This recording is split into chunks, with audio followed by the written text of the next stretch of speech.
Colgate Dental Cream to clean your breath while you clean your teeth and help stop tooth decay. And Luster Cream Shampoo for soft, glamorous, caressable hair bring you Our Miss Brooks, starring Eve Arden.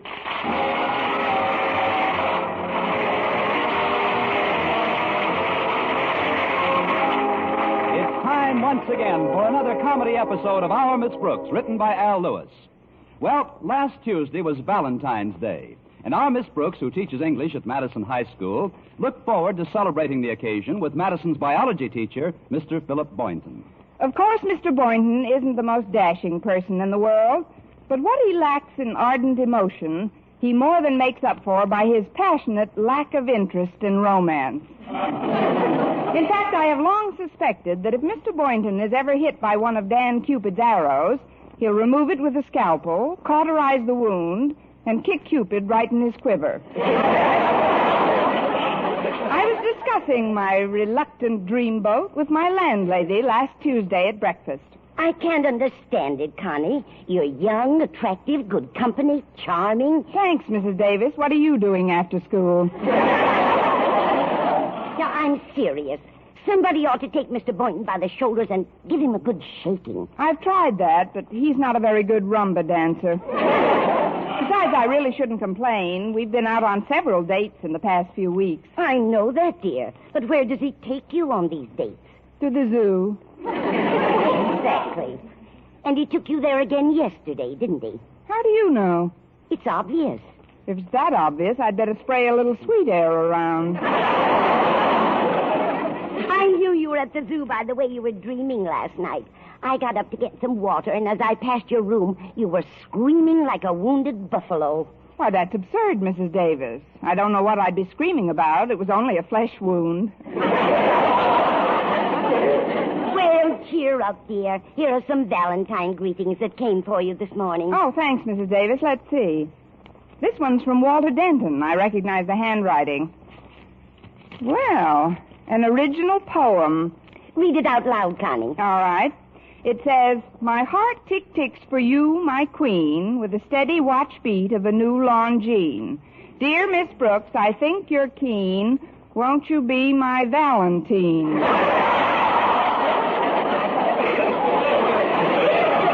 Valentine? That's the feminine gender.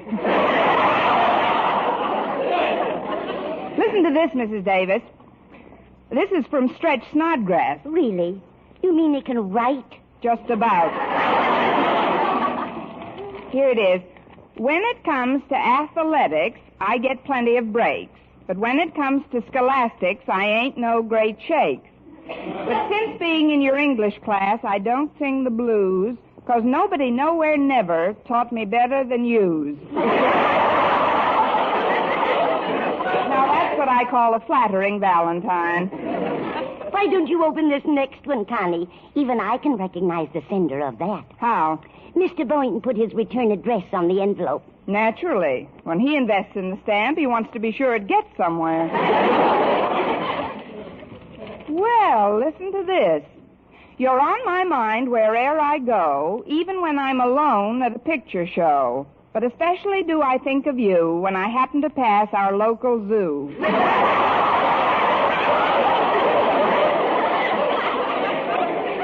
There he goes again.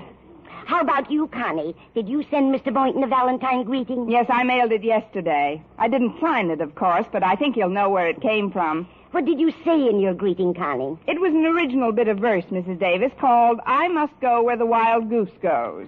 Let's see if I can remember it. Oh, yes. To my Valentine, Mr. Boynton. Though I must go where the wild goose goes, I also know what the wild goose knows. You'll think I'm jesting, I suppose, but no goose winds up in any zoo if he's really on his toes. Why, Connie, that's beautiful. It's a wonderful idea for a song. Oh, I don't know. It's not very commercial. But I've been thinking, Mrs. Davis, today being Valentine's Day, I'd like to get Mr. Boynton to take me to a restaurant for a change. Where does he usually take you to dinner? We split a hamburger in front of the lion's cage. And I strongly suspect it's the same kind of meat the lion gets. Of course, there's one thing I should be grateful for, I suppose. What's that? He doesn't serve it to me on the end of a stick. sure Mr. Boynton realizes that this is a holiday, Connie. He'll probably take you to a lovely restaurant. No, he won't, Mrs. Davis. He was just telling me yesterday how pressed he is for money. Seems he spent $2 for a rare white mouse. He's experimenting with it at his home. At his home? Good heavens, Connie, how can Mr. Boynton live in a place with a white mouse? He's got twin beds. But to get back to my date tonight, if I had a little extra money, I'd pretend I owed it to Mr. Boynton for some ancient debt and force it on him. Then he'd have to take me to a nice place to eat. That sounds like an excellent idea, Connie. Do you have any extra money? $1 net. Now, if I had another dollar or two, I could... Mrs. Davis... I pass, Connie. I barely have enough money to do today's shopping. I'd love to help you, dear, but... Oh, forget it, Mrs. Davis. I guess I'll have to forget it, too. Oh, that must be Walter Denton. He's driving me down to school this morning. Again? What's wrong with your car? Yes. Come in, Walter. I'll fix some more toast and get some jelly out. That boy's one of the biggest eaters I've ever seen. He does do pretty well by the groceries. Valentine's Day greetings to the fairest of the fair, and I hope my little verses aren't getting in your hair. Your rhymes are most enchanting, but upon them let's not brood. Pull a chair up to the table and start swilling up your food. That's what I like about Valentine's Day, Miss Brooks. It puts everybody in such a good humor. But before I join you for breakfast, there's something I'd like to take care of. What's that? Here's the buck I owe you. You lent it to me way back in September for a ticket to the ball game. I'll bet you don't even remember it. What do you want to bet? Here, Miss Brooks, take it. And if you don't mind a rather personal suggestion, why don't you slip the $1 to Mr. Boynton? Mr. Boynton? Sure. So he'll take you to a restaurant for once instead of the zoo. What? Yeah, you could tell him you owe him the money for some ancient debt or something. Walter, how can you even think of such a thing, too? That is, I know you mean well, but do you really think it'll work? Sure it'll work. Well, how about you? It won't leave you short, will it? Oh, not a bit. I got the money from Stretch Snodgrass last night. He's owed it to me since August. But Stretch doesn't make very much working in his father's pet shop. Maybe you shouldn't have taken it from him. Oh, he doesn't work at the pet shop anymore. His father fired him after the beef. Beef? Yeah. You know what a temper Stretch has. Well, last Monday he bit an orangutan. How hungry can you get? Well, his father just means to punish him, I guess, but meanwhile, Stretch wound up with a job after school that pays 3 times as much. Where's he working? In turkey heaven.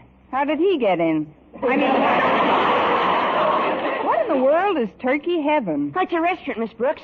Of course, Stretch is only a busboy now, but who knows how far he can go if Mr. Turk takes a liking to him. Mr. Turk? The owner. Turk's Turkey Heaven, the place is called. If you tell me Mr. Turk's first name is Tom, I'll hit you with a drumstick. Right, a swell spot, Miss Brooks. Maybe Mr. Boynton will take you there some night. Not unless they sell turkey burgers and have a lion in the window. Honestly, I'm so fed up with the zoo, I'd almost rather stay home tonight. Wait a minute. If I add this $1 you gave me to the one I've got already, we could... Come on, Walter, we've got to get down to school for the election. What election? I've just elected Mr. Boynton, the man most likely to blow me to dinner with my own money.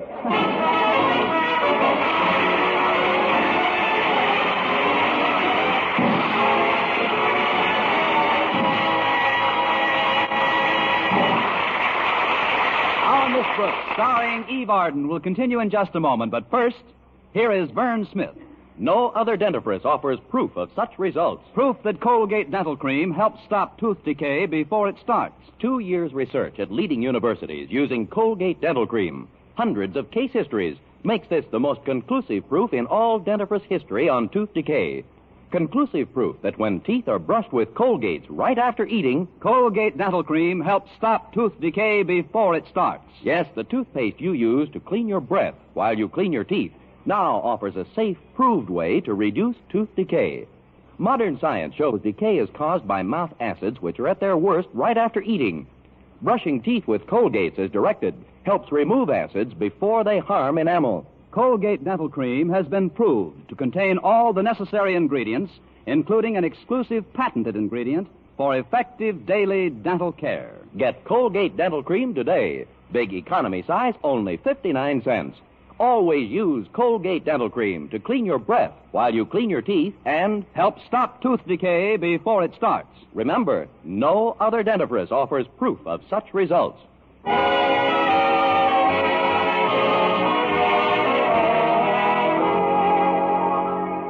Well, we got to school before it was time for my first class, and I headed directly for the biology lab to confirm my Valentine date with Mr. Boynton.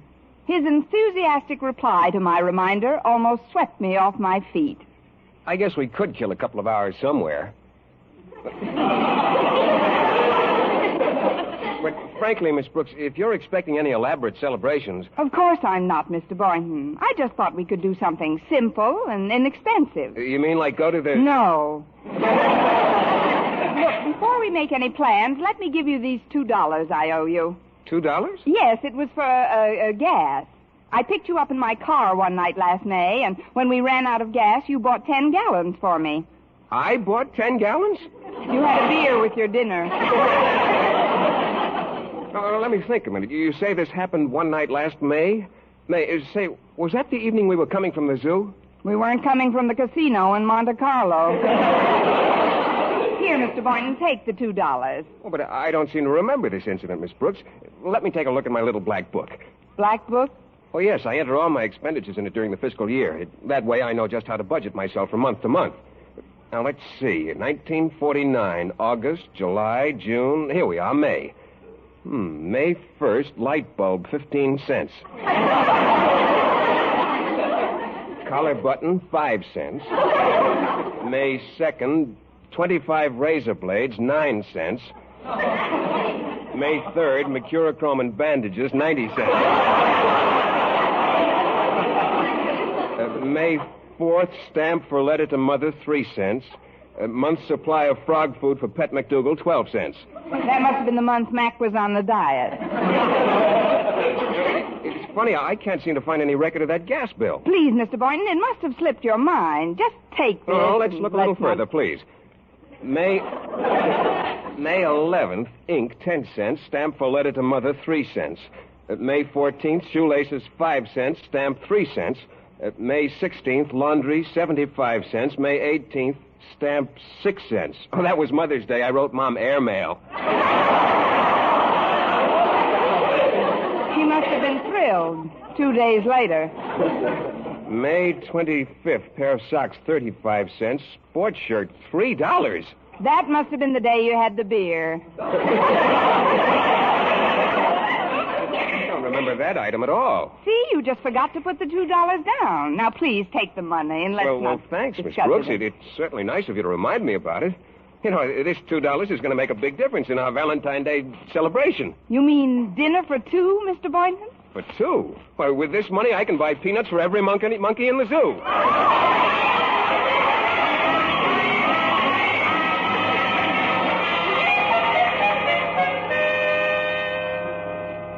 And so, class, if you'll just turn to page 18, we can all go to lunch. Miss Brooks? Oh, Miss Brooks, can I talk to you for a minute? What is it, Harriet? Walter told me he paid you back some money he owed you, and I'd like to do the same thing. Here, Miss Brooks, here's the $1 you laid out for 2 of my lunches last month. But, Harriet, I treated you to those. Why should you treat me to lunch, Miss Brooks? Oh, I don't know. Maybe the market went up. Please, Miss Brooks, I insist that you take this $1. But, Harriet, this is probably your lunch money. Oh, no, it isn't. Stretch Snodgrass owed me this money for months. He just paid me back this morning. Good old Stretch. Since he's been working at Turkey Heaven, he's loaded like a Turk. Thanks, Harriet. This money's going to come in very handy. Now, if I could just think of somebody else who owed me some money. Wait a minute. Your father owes me $1 since last December. I'm going right over and collect it. I'll walk you to his office, Miss Brooks. But if I were you, I'd be very careful how I approach Daddy. He wasn't in a very good mood this morning. What was wrong? Well, Mother played a little Valentine joke on him. She cut a big heart-shaped hole in his morning paper. And she said she'd like to see his face at the breakfast table at least one day a year. That should be plenty. I mean, that was very clever of your mother, Harriet. I'm glad I didn't send him a Valentine. Well, here we are, Miss Brooks. Good luck. Thanks, Harriet. Now stand back. I'm going to open the cage. Pardon me, Mr. Conklin. Oh, good afternoon, Miss Brooks. And thank you for the Valentine greeting. Valentine greeting, but I know you chose to remain anonymous, but certain subtleties of phrasing gave you away. The biggest hint, of course, was in the signature. From an admirer. Oh, I'm not the only one at Madison who feels that way about you, Mr. Conklin, but I am glad you like the card. Yes, it is a dandy. You probably know it by heart, but I'd like to read it aloud for you, if I may. Certainly, sir. I'd love to hear it. Again. It goes, as our principal, you've ruled us with a firm and steady hand. You've hustled and you've bustled, and our work you've carefully planned. Though you've guided us and chided us, I've really been in clover, because I know it won't take very long before you topple over.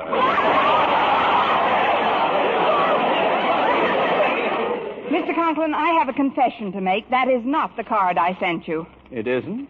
That's strange. It's the only one I got. Oh, mine must have been held up in the mail. I'll send it to you. I mean, you'll get it tomorrow. I'll be looking forward to it. Now, I've got to finish checking the business accounts at the school library, Miss Brooks, so if you'll state your business. Yes, sir. You may not recall this, Mr. Conklin, but during the first week in December, I was taking care of the office while you were out, and a collect telegram came for you. It did? Yes, and I paid for it. You did? Remember, you told me to remind you about it around Christmas time? And did you? Yes, sir. Then you've done your duty. Good day, Miss Brooks. But, Mr. Conklin, the reason I'm bringing it up again is that you Stop dunning me. How much is the miserable item? Well, the wire was 97 cents, so I gave him $1. You tipped the messenger boy?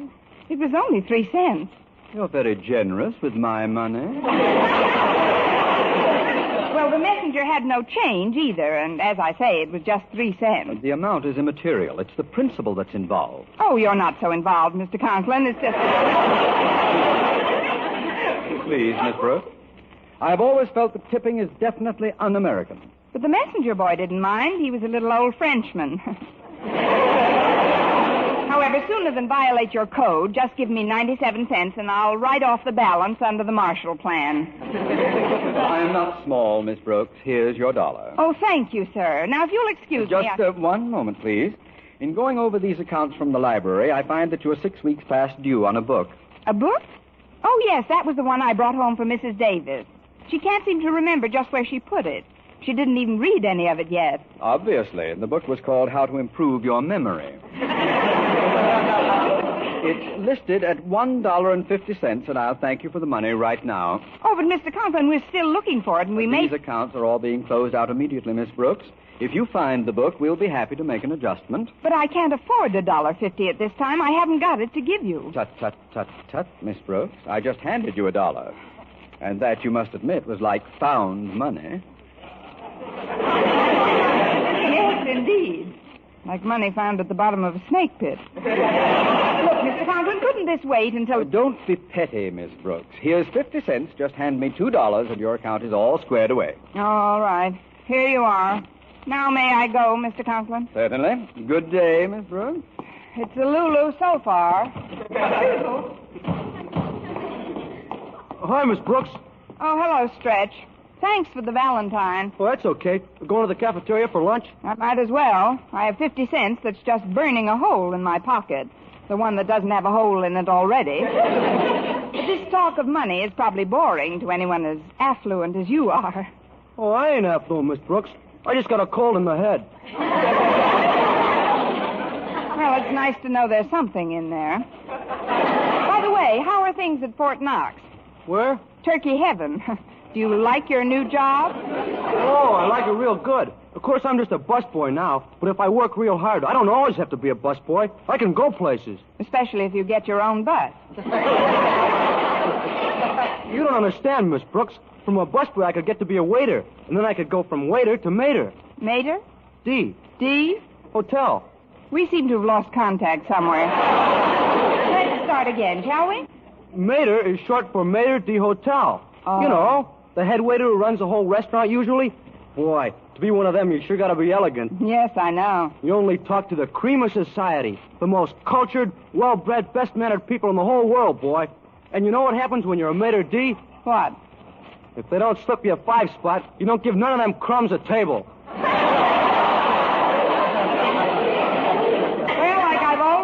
said, it takes a heap of culture to make a maitre d'. Well, that's a long way off, I guess. But meanwhile, I'll just keep picking up glasses and learning the business. At least it's good exercise for me. I do a lot of bending over. Bending over? Sure. I drop a lot of glasses, too. But it's sure a nice restaurant, Miss Brooks. They got roast turkey, fried turkey, and cream turkey. My favorite is their special, turkey au grating. It's turkey hash varnished with cheese. And it's served in a shaving dish. Have you ever tried that? No, I prefer boiled turkey shellacked in the casserole. Oh, is that good? Oh, take a glass of domestic turpentine with it, and you're out of this world. Oh, before I forget, Miss Brooks, here's a credit slip for 2 free dinners at Turkey Heaven. The boss gave it to me for working extra hard over the weekend. 2 free dinners? But, Stretch, I can't take this. You've earned it by your labors. You're the one who should profit by your own efforts. You and nobody else. Well, that's enough acting for one day. Hand it over. Here you are, Miss Brooks. It's no good to me anyway. After nibbling on turkey all day, who can eat? Wait a minute, Stretch. I've got an idea. I want you to find Mr. Boynton and give him this credit slip. Mr. Boynton? That's right.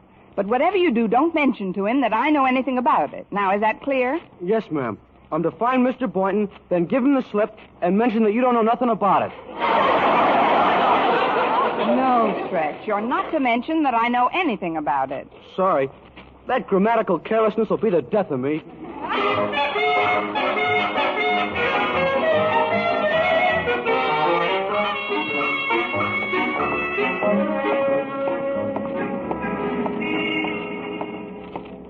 It's been a very nice walk, Mr. Boynton, but we're nowhere near the zoo. Well, I changed my mind about that, Miss Brooks.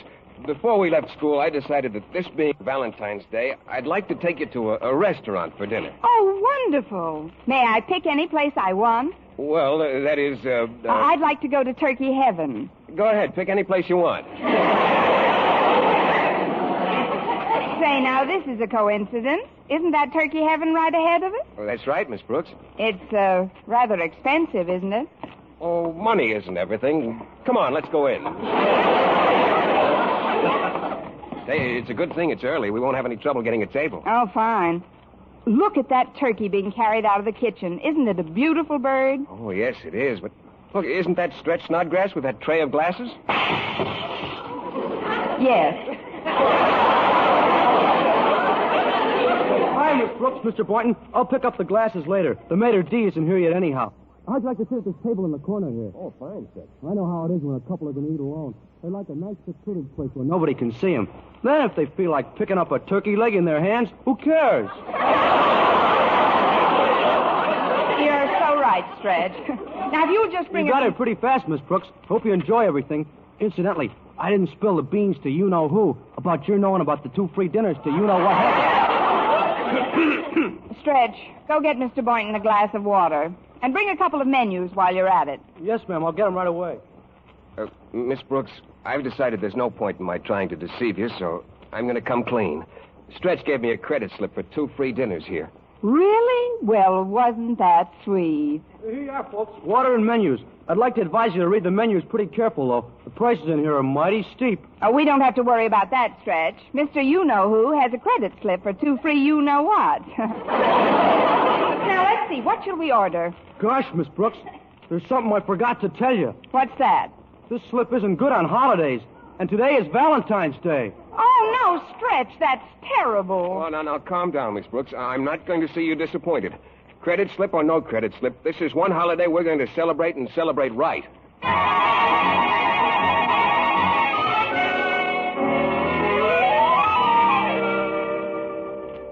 Well, Miss Brooks, what do you think of it? Isn't this a magnificent bird? It certainly is, Mr. Boynton.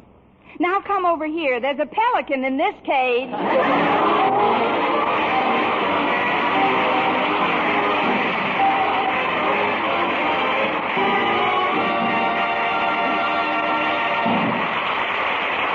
Arden as our Miss Brooks returns in just a moment, but first... Dream girl, beautiful luster cream girl. Tonight, Yes, tonight, show him how much lovelier your hair can look after a Luster Cream shampoo. Luster Cream, world's finest shampoo. No other shampoo in the world gives Kay Dumit's magic blend of secret ingredients plus gentle lanolin. Not a soap, not a liquid. Luster Cream shampoo leaves hair three ways lovelier. Fragrantly clean, free of loose dandruff, glistening with sheen, soft, manageable. Even in hardest water, Luster Cream lathers instantly. No special rinse needed after a Luster Cream shampoo. So gentle, Luster Cream is wonderful even for children's hair. Tonight, yes, tonight, try Luster Cream shampoo. Dream girl, beautiful Luster Cream girl. You owe your crowning glory to a Luster Cream shampoo. And now, once again, here is our Miss Brooks. Well, when the zoo closed, Mr. Boynton and I caught the 5 o'clock hamburger and headed for home. But as we passed a nice secluded bench, I stopped him. Look, Mr. Boynton, we may not be able to afford a fancy restaurant, but we can still celebrate Valentine's Day. After all, we are together. We have a bench in the park, and school is over. But how can we celebrate on a park bench, Miss Brooks? Correction, school is just beginning.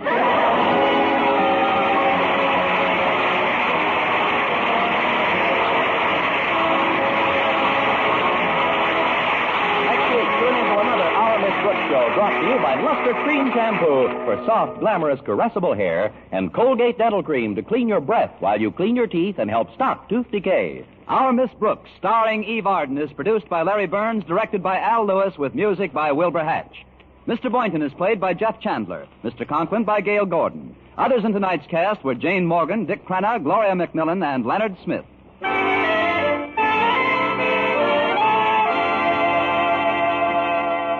Doctors prove Palmolive soap can bring you a lovelier complexion in 14 days. Yes, 36 leading skin specialists proved in tests on 1,285 different women that Palmolive soap facials using nothing but Palmolive brought new complexion beauty to 2 women out of 3. Just wash your face 3 times daily with Palmolive soap, each time for 60 seconds, massaging Palmolive's beauty lather onto your skin. Then rinse. So start your Palmolive facials today. Remember, doctors prove Palmolive soap can bring you a lovelier complexion in 14 days. For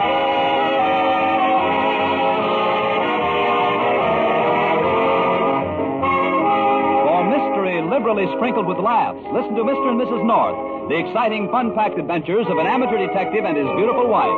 Tune in Tuesday evening over most of these same stations. And be with us again next week at this same time for another comedy episode of Our Miss Brooks.